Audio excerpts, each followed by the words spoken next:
Troisième numéro sur le Congo est à nous. Chers amis, il faut savoir que Thomas Lubanga a reçu le soutien logistique et humain de l'armée ougandaise. Donc, dans les rangs des rebelles de Thomas Lubanga, ce sont les militaires ougandais déguisés. Et l'armement utilisé, c'est l'armement de l'armée ougandaise. Le gouvernement congolais doit prendre des dispositions maintenant. Il doit demander l'arrestation de Thomas Lubanga parce qu'il vit à Kampala. Donc le gouvernement ougandais doit arrêter cet homme et l'extrader vers la RDC. Si l'Ouganda ne le fait pas, l'Ouganda se fait complice et ainsi le gouvernement congolais doit seulement rompre les relations diplomatiques avec ce pays. Nous avons déjà trop souffert. Nous sommes au point de signer un accord de paix avec le Rwanda pour que la région puisse vivre en paix, que nous puissions faire les affaires ensemble, que les activités économiques puissent aider nos nations à se développer. Mais comme ces criminels de Museveni et tous les autres voient la position de Luboya en Ituri comme un grand handicap, il faut faire la guerre pour les déstabiliser, pour empêcher que les choses puissent marcher. Ça, c'est déjà connu. Nous attendons vraiment que le gouvernement congolais puisse faire sa part. Nous dénonçons ces choses pour que ça ne soit pas mal compris. Aujourd'hui, Thomas Lubanga a commencé à utiliser les bruyères que les M23 utilisaient. On a commencé à utiliser ça du côté de l'Ituri. Donc les appareils sophistiqués, les armes sophistiquées, tout ça pour avancer vite. Parce qu'on ne comprend pas pourquoi notre gouvernement, l'armée congolaise continue à manquer la technologie qui peut stopper tous ces bruyères-là. Comment nous nous retrouvons toujours dans la situation où les drones de l'ennemi peuvent entrer chez nous, mais nous sommes incapables de pouvoir frapper l'ennemi.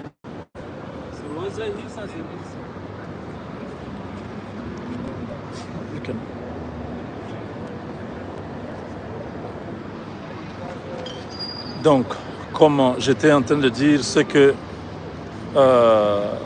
il faut que le gouvernement congolais puisse prendre toutes les dispositions pour équiper notre armée à Bunia, notre armée dans l'Ituri. C'est très important, c'est vraiment très sensible. L'armée ougandaise est en train de donner les armes comme le Rwanda faisait avec le M23. Voilà, ça c'est le premier point. Le deuxième, bon, on avait déjà parlé de ça.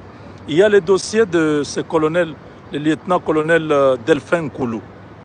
Nkulu qui a fui avec 500 000 $ de l'armée congolaise avec beaucoup d'autres biens.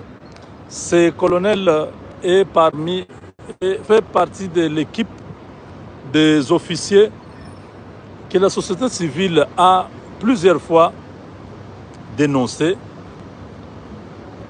être complice du M23, étant dans l'armée congolaise, dans les FARDC. Il était en contact avec le M23. La société civile avait sonné l'alarme plusieurs fois, mais la hiérarchie militaire n'a jamais voulu enlever cet officier ou beaucoup d'autres officiers. Il y en a beaucoup, il y en a qui sont encore là à Uvira. Alors, Delphin Nkulu a pris l'argent, il a fouillé avec l'argent vers le M23. Aujourd'hui, Delphin Nkulu est arrivé déjà à Goma. Il est passé par où? On ne sait pas. Vous comprenez? Il a fui. On a constaté sa fuite hier. Mais aujourd'hui, Delphin Nkulu s'affiche du côté de M23 avec tout l'argent qu'il a emporté. Il est maintenant membre il a fait défection avec l'argent de l'État pour aller servir les M23. Donc, c'est une situation qui attriste les Congolais pour dire Pourquoi telle légèreté? Pourquoi quand on dit que tel est complice avec l'M23, même si ce n'est pas vrai, vous l'enlevez d'abord, vous placez une autre personne. Que les enquêtes continuent. S'il s'avère que c'était faux tout ça, on le ramène à son poste. Il y a beaucoup de places. Hein? Pourquoi on ne peut pas changer tous ces généraux-là, tous ces colonels? Ils sont dans le même coin. Or, ce sont des militaires qui sont issus de brassage, mixage, intégration et tout ce que vous voulez. Alors, le fait que ces gens-là sont encore dans l'armée, ils vont finir par tous rejoindre leurs amis qui sont dans les M23. Ils sont en train de servir Kabila. Ils sont restés loyaux à Kabila. Nkoulou a fait cela pour se sauver parce qu'il était déjà suspecté. Il est parmi les officiers qui ont tout fait pour faire tomber Uvira. Mais grâce à la vigilance de Wazalendo, Uvira n'est pas tombé. Et beaucoup d'autres officiers sont encore là, en train de faire le même travail pour que Uvira tombe. On attend que Uvira tombe pour commencer à crier ou comment? Pourquoi on ne peut pas enlever tous ces militaires qui sont là-bas, prendre les militaires qui sont au Bandundu, ou Kasaï, ou je ne sais pas, en Bandaka là-bas, les envoyer de l'autre côté? Qu'est-ce qui se passe dans la chaîne de commandement à Kinshasa? Pourquoi on continue à faire souffrir la RDC comme ça? Donc vraiment c'est triste, mais que le Seigneur nous aide, que le Seigneur nous aide. Hein, ça fait très mal, ça fait très très mal. On ne comprend pas ce qui se passe. Quand il n'y a pas de combat comme ça, c'est le moment où notre armée pouvait monter en puissance et faire beaucoup d'exploits, récupérer des localités. Non, ce sont les Ouazalendou qui se battent. Dans l'armée, là, tous ces responsables de l'armée, la plupart sont toujours dans l'affairisme, dans beaucoup de choses. C'est triste. Donc, voilà. Du côté de Lomé, il faut dire que Washington a ignoré cette réunion qui était une mise en scène. J'étais en train de dire que les anciens présidents qui se sont retrouvés autour de Gnassingbé, Faure, ont perdu le temps parce qu'à Washington, on a ignoré cette réunion-là. Ils ont dit que c'est une mise en scène diplomatique qui visait à satisfaire ceux qui attendaient une solution de ce côté-là. Il n'y aura rien à Lomé, tout s'est fait à Washington. Boulos a déclaré qu'il y a des avancées très significatives et que l'accord de paix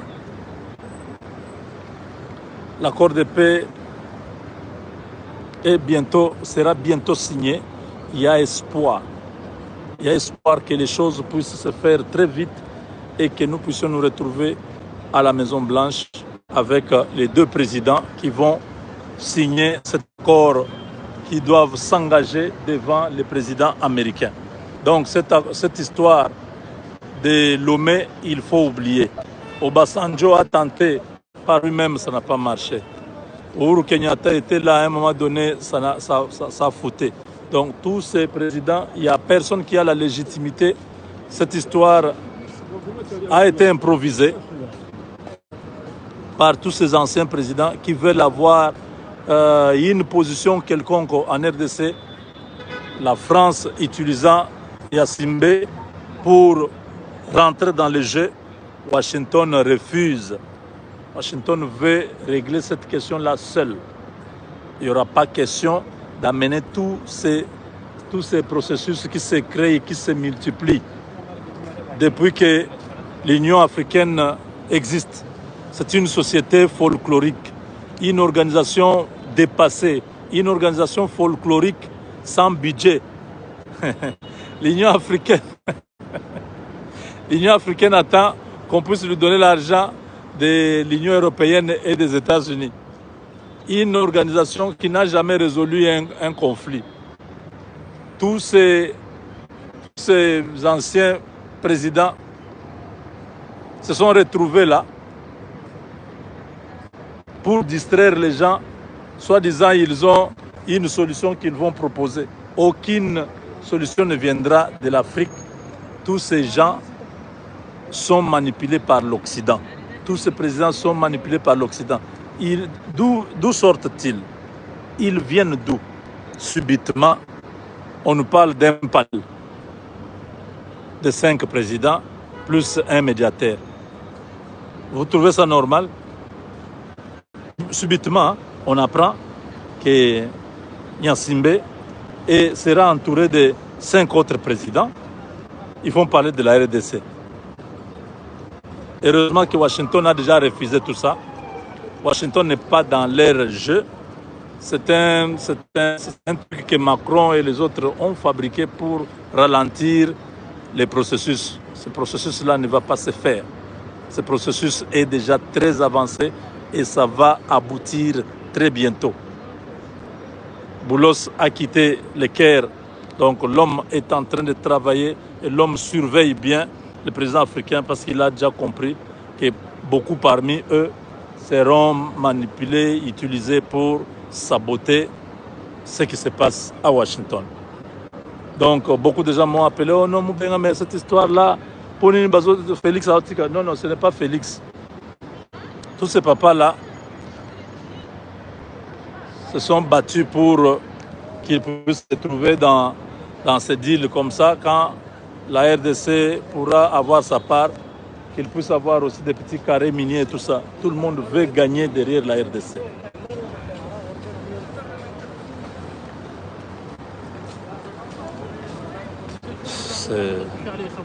C'est vraiment triste. C'est triste. Mais bon, hein, nous avons Marco Rubio qui continue à travailler, hein, avec son équipe de Boulos et Madame Sanders. Ils sont là en train de faire un travail impeccable pour que ce qu'ils ont déjà décidé, ce que l'Amérique a proposé puisse se passer et que la paix soit totale. On a coincé Kagame, il est par terre. Les documents qui ont été remis aux 2 nations, le Rwanda est perdant sur toute la ligne. Et c'est ça qui fait que, vous voyez, Félix Tshisekedi est calme. Il parle plus ces derniers temps. Oui. Il sait. Il sait que c'est déjà fini pour les gars. Mais il ne peut pas chanter la victoire avant la guerre. Il veut que la rencontre de Washington puisse avoir lieu. Nous attendons tous. Et vous devez le savoir que les États-Unis vont ordonner aux banques d'investissement américaines de pouvoir amener des capitaux étrangers américains en RDC en appui aux entreprises qui vont accepter d'accompagner le gouvernement américain à contrôler, à prendre le contrôle des minéraux stratégiques de notre pays. Beaucoup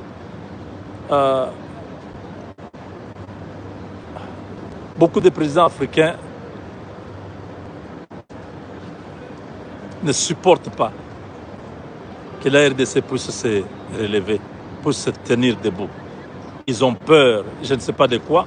Ils voient les montants, l'argent qui viendra, ça sera fou. Mais nous, en tant que peuple, nous connaissons, nous disons, il faut que ça change. Parce que nous entrons dans la cour des grands. Il faut que nous puissions faire les choses comme des grandes personnes. Que nous ne puissions pas continuer à nous comporter comme des sauvages, comme des animaux. Nous devons faire que le monde nous respecte, qu'on dise, ah, les Congolais, il y a aussi il y a des gens, on peut compter sur les Congolais.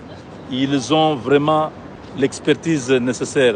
Ils ont le sens des affaires. Ils sont prêts à pouvoir travailler avec les Américains. Donc voilà, chers amis, ce que je pouvais vous dire aujourd'hui.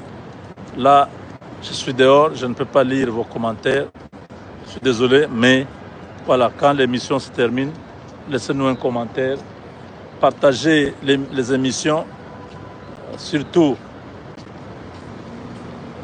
si vous n'êtes pas encore avec nous sur la plateforme YouTube, abonnez-vous, devenez membre de notre communauté. Nous serons très reconnaissants pour votre geste parce que vous apportez notre message loin, là où nous ne pouvons pas arriver. Recommandez notre chaîne à beaucoup d'autres personnes, surtout aimez nos vidéos. Cela est une astuce pour permettre que l'audience puisse continuer à grandir. Merci, chers amis. Avec Dieu, nous vaincrons.